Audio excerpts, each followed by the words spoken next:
Live from Fargo and serving you on TV, online, and on the go. This is Valley News Live at 10.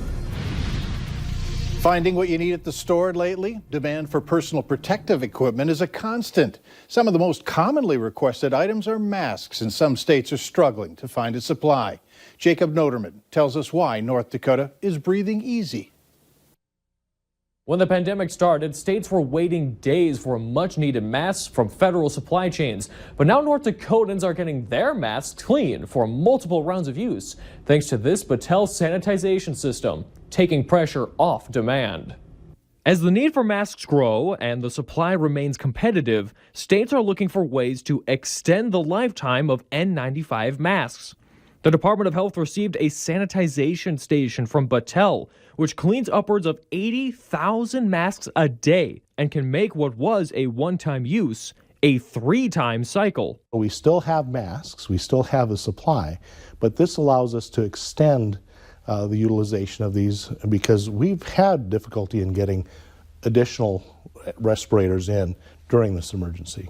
Back in March, the state had 1.3 million available. Now it's 600,000, and there's another 400,000 in hospitals and clinics. But now they're hoping the multi-use capabilities of the masks will take pressure off the state to find so many more in a short amount of time. The state is still attempting to acquire more masks, and we'll get more masks when they become available. But this is the cushion, this is the safety net, if you will, that we need to fill in that blank, to fill in that gap in the interim. Hospitals, chiropractors, and even funeral directors have reached out for time with the station, all at no cost to companies for shipping. Within 3 to 7 days, the organization not only receives a clean mask, but they also get the same ones they sent. We sent out an alert probably about a month ago to have people start saving their masks. So as soon as we can get those masks and get them back out to them, they're going to be happier, and it helps us really work on maintaining the masks that we have now so we can utilize them. This is a drastic change from just a few months ago, when some states were exchanging tests for masks and even turning to prison labor to make more. So far, more than 20 companies have requested the station's services, but in the coming months, the state could transition to an ultraviolet sanitization system. They will be put on mobile labs and are under construction right now.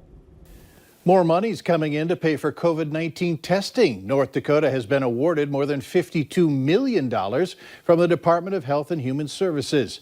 It was made available by the most recent legislation passed by Congress in response to the COVID-19 pandemic. Many North Dakotans have received their $1,200 checks as part of the stimulus package, while 2,500 elderly people had theirs taken away. The stimulus checks were considered income, and for those living in basic care facilities, that income was taken to cover costs. Governor Doug Burgum says he's taken action to not only stop that from happening, but is also calling for the money's return. Whether that's for, buying a grad gift for their grandkids that may be graduating, or they want to use it for their own expenditures, or if they want to use it to buy an electronic device to allow them to stay in touch with family. This is all entirely up to them. The governor is also hoping to release guidelines on long-term care visitation facilities and policies. Burgum says that they will come in stages and on a case-by-case basis. If we had 80+% of the positives in Cass County, we do not yet have 80% of the state resource focused on that battle. And I've said to the team, we're in very few states in the nation are down to a one-front battle. And when we got a one-front battle, then we should just win the war right now. And we should, really dial up the resources and get over there and get it done. And we are expecting to hear more on those plans in the coming days. Another coronavirus-related death is being reported in North Dakota. It was a Cass County man in his 90s with underlying medical issues. And the death toll linked to that virus is now at 45. 37 of those patients died because of the virus. 4 died with the virus, and 4 death records are still pending. Another 63 cases were reported today statewide, 56 of those from Cass County. There are 680 cases considered active in the state. 490 are in Cass County. 32 patients are currently in the hospital. Minnesota is reporting another 17 deaths linked to COVID-19. Now, this includes a Clay County resident in their 90s. The state's overall death total is now at 748. 665 new positive tests were reported today alone, with the active case total at 5,489. 545 Minnesotans are currently in the hospital, 229 of those in ICU. Cass County inmates and jail staff were tested for COVID-19 today as a preventative measure. 3 of the 156 inmates refused the testing and were moved into isolation to monitor their health. Currently, there are no known positive cases in the jail facility. Federal inspectors found some issues before the pandemic, with a Fargo nursing home hit the hardest in the state by COVID-19. Villa Maria was cited for not having an infection and prevention control program in place, and every year since 2016 for infection control problems. The facility has had 52 residents test positive for the infectious disease, leading North Dakota. What's unique about Fargo that's different from the rest of is that they have a great new American population, and sometimes we see them working in larger or living in larger households and more people, thus greater risk for exposure. Valley Senior Living in Grand Forks has also been cited this year for similar issues. Inspectors also found infection control problems since 2016. So far, that nursing home has had 11 COVID-19 cases, and you can find their statements on our website, valleynewslive.com. One person has died in a car wreck on Interstate 94 in Fargo. It happened early this afternoon. The victim is listed as a 75-year-old man from Twin Valley, Minnesota. Investigators say that the man lost control, swerved into a guardrail, and then sideswiped a semi-truck trailer.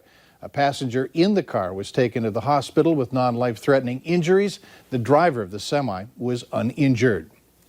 What was weeks is now just days, and we still need some help reaching our goal. Thanks to your generosity, we have raised more than $28,000 to benefit the Great Plains Food Bank. Our goal stands at $30,000 in this virtual food drive.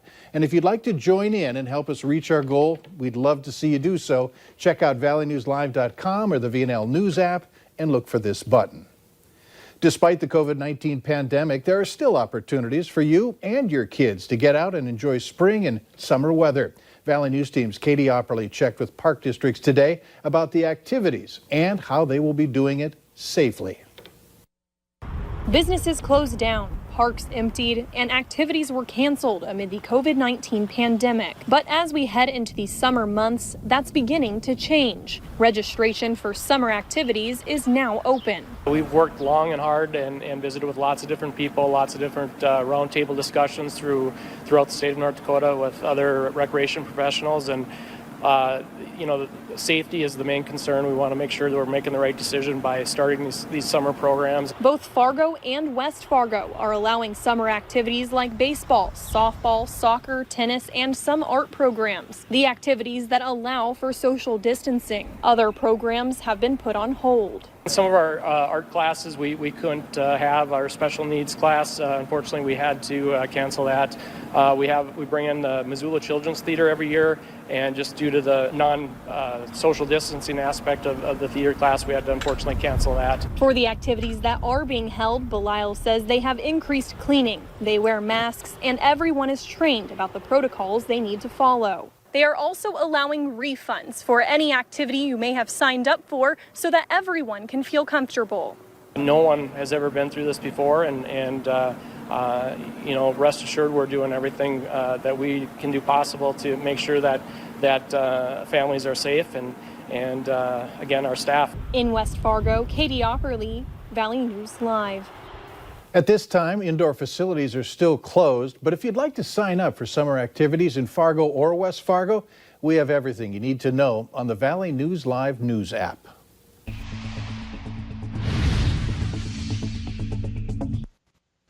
Just a beautiful night tonight. We're taking a look at our home of economy, Skycam in Grand Forks, North Dakota. You're looking at the planet Venus out there, and Conditions are just awesome. Here is a look at your forecast. Let's get right to the details for tomorrow morning. A little on the breezy side, but very comfortable temperatures to sit out and sip a cup of coffee on the deck there. Temperatures rising from the 60s to near 80. Another pretty nice day. Wind will be a factor once again. Here's a look at your current conditions at Hector. We have 69 degrees, wind 16 miles per hour, so still breezy, not as gusty as earlier. Still 70 in Moorhead. Up north, 70 Cavalier, 66 in Roseau. Detroit Lakes, you are at 63 right now. Gwinner and Valley City join you at that reading. Here is the winds right now, and no one's showing gusts anymore. And generally, we have winds between 10 and 15 miles per hour. Here is the satellite and radar, very quiet tonight. So your hour-by-hour forecast shows as we go through the overnight hours, we may see an increase in a few clouds out to the west and off to the east where the wind dies down just a little bit, maybe even some patchy areas of fog. So we start out the day with a little sunshine, but a little bit of cloudiness as well, and temperatures that will be in the mid-50s to around 60 degrees. The first half of the day, again, like today, not too bad. Today, very windy. We'll see the winds picking up as well. Temperatures rising towards those lower 70s for your lunch hour. And then in the afternoon, the wind gets gusty once again. And we'll see a few gusts over 30 miles per hour. Temperatures kissing that 80-degree mark once again. Looks a little cooler up in northwest Minnesota for the day tomorrow as opposed to 80s. I think you'll top off in the 70s as well. So another breezy day, but we should see a little bit of sunshine again in the afternoon.